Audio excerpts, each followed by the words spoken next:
Shalom shalom bwoko bw'Imana, Yesu ashimwe cyane. Twongeye kubaramutsa mu izina rya Yesu Kristo. Imana ibagirire neza. Turashima Imana ko Imana iduhaye igitondo ciza, igitondo cy'umugisha, igitondo kidasanzwe. Dushima Imana ko yabanye natwe muri weekend, ikaba itwemereye gutangura ikindi cyumweru turi bazima. Imana ihabye icyubahiro.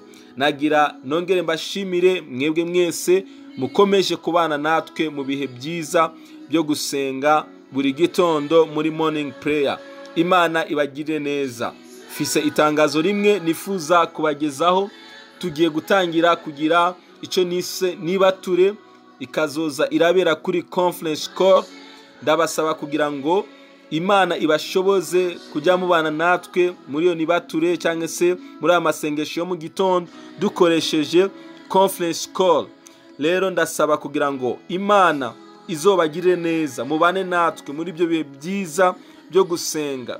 Turatangira saa 11:30 zo mu gitondo.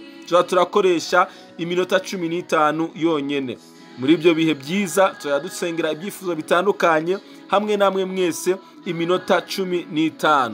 Imana ibagire neza kubana natwe muri ibyo bihe byiza byo gusenga, muri ibyo bihe byiza byo gutangurana umunsi hamwe no gusenga. Uwiteka abagirire neza. Iki cyumweru rero tugiye gukomeza nanone dusenga dushima Imana. Ndifuza ko tuzakoresha cyane igitabo ca Zaburi, icyo kizodufasha muri bihe byiza byo gusenga mu gitondo. Reka tudatinze tujye muri Zaburi igice c'125, duhere ku murongo wa mbere turaza kugeza ku murongo wa 5. Bibiliya iravuga ngo abiringiye Uwiteka bameze nk'umusozi wa Siyoni utabasha kunyeganyezwa, ahubwo uhora uhamye iteka ryose. Yesu ashimwe cyane. Ndashaka kuvuga ijambo rivuga ngo kwiringira Uwiteka. Bene data, ibihe turimwo ni ibihe bisa nk'aho bitatworoheye, haba mu bucuruzi, haba mu bihe byo kwiga, haba mu bihe by'urushako, haba mu bihe by'amatorero, haba mu bihe bitandukanye. Turi kunyura, isi iri kunyura mu bihe bikomeye cyane. Abantu benshi barahombye, abantu benshi bafushije ababo, abantu benshi basubiye inyuma mu buzima butandukanye. Ariko reka nkubwire rino banga. Bibiliya yatubwiye ngo uwiringiye Uwiteka ameze nk'umusozi wa Siyoni utabasha kunyeganyezwa. Wari uzi ko ushobora kunyura mu bihe bikomeye by'ubuzima, ariko kubera ko wizeye Imana, kubera ko wiringiye Imana, ukabinyuramwo amahoro, ukabisohokamwo amahoro, ugakomeza urugendo rwawe.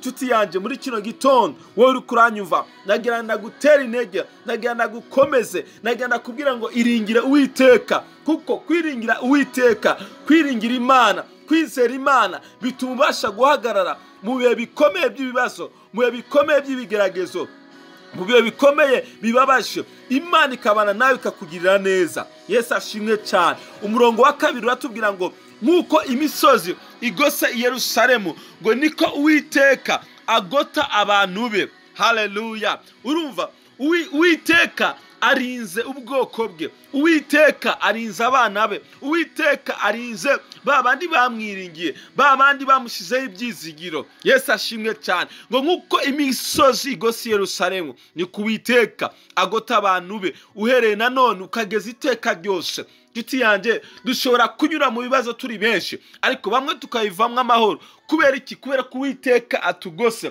kubera ko Uwiteka ari mu ruhande rwacu. Niyo mpamvu muri kino gitondo ndashaka kongera kukubwira ngo ongera ugaruke, wiringira Imana, wizere Imana, ntutakaze ibyiringiro, ntukave ku Mana, ahubwo ukomeze uhanga amaso muri ibyo bihe bikomeye uri kunyuramwo. Uwiteka ari kumwe nawe kandi azakugirira neza. Umurongo wa 3 turavuga ngo kuko inkoni y'ubutware y'abanyabyaha itazagumya kuba ku mwandu w'abakiranutsi. Igihe kibaye kinini abanyabyaha baguhagaze hejuru, bagutwaye ibyawe, bakurenganya, bagukorera ibitandukanye bitari byiza, ariko ngo icyo gihe cyabo Bibiliya yavuze ngo ntabwo kizahora iteka ryose. Abansi bawe bakwifuriza inabi, abashaka guhora mu bibazo, ntabwo bazobaho iteka ryose, kuko Uwiteka ari mu ruhande rwawe. Bibiliya ikomeza ikavuga ngo kugira ngo abakiranutsi be kuramburira amaboko gukora ibyo gukiranirwa. Uva nkubwire, reka gufata imyanzuro imyanzuro yo gukora ibyaha, reka gufata imyanzuro yo kuva ku Mana, reka gufata imyanzuro yo kujya mu ngeso mbi kubera ko intambara zabaye nyinshi, kubera ko abansi babaye benshi. Oya, ahubwo fata umwanzuro wo gukomeza kwiringira Imana, wo gukomeza kureba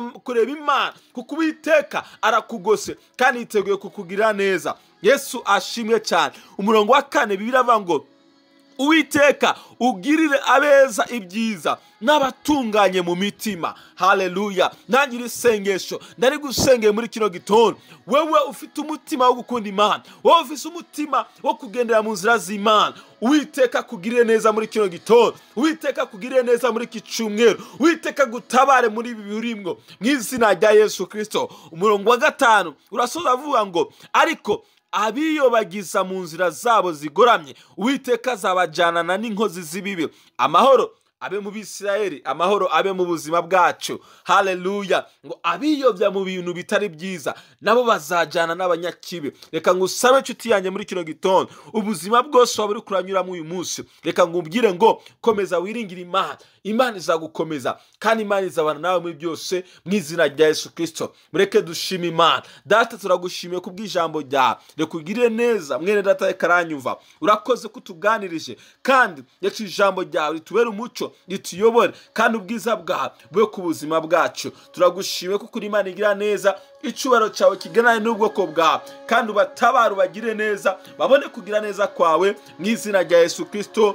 Amen. Imana ibagire neza, mugire umunsi mwiza, mwarahezagiwe. Shalom shalom.